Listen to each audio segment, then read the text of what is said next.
Mr. Joshi, let me take this to you. Given what we're looking at over here, more importantly, we understand that a particular poll was also held very recently in terms of the evolving situation as well. And in fact, talking about that, and what it in fact states is that 2/3 of Israelis want the war to end. This is, of course, largely due to hostages, yet opinions are sharply divided on Netanyahu's leadership. So how do you think, public sentiment will be also influencing what we're looking at here?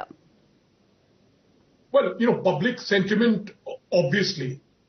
But, the thing is that I'm not so sure that the Israelis really know, meaning the average Israeli really knows what has happened in Gaza. There's been a lot of self-censorship from whatever I gather. I don't read Israeli newspapers, but from whatever I've read, there has not been very accurate reporting.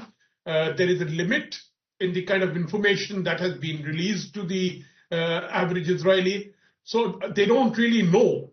I'm not so sure to what extent they are aware of how much ground they have lost in international opinion.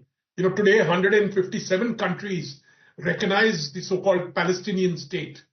And as was rightly pointed out by Mr. Orberg, that the countries of Europe, countries like Netherlands, Britain, have seen large pro-Palestinian protests.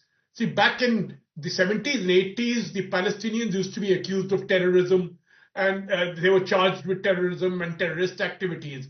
Today, we see a very different mood, both especially in Europe and other parts of the world. Look at Spain, for example, very strong opinions against Israel.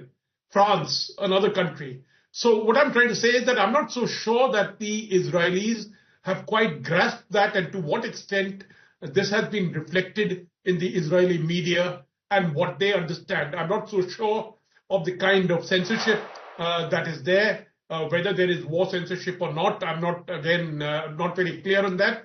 But I do know that they are not fully aware of what has happened in Gaza.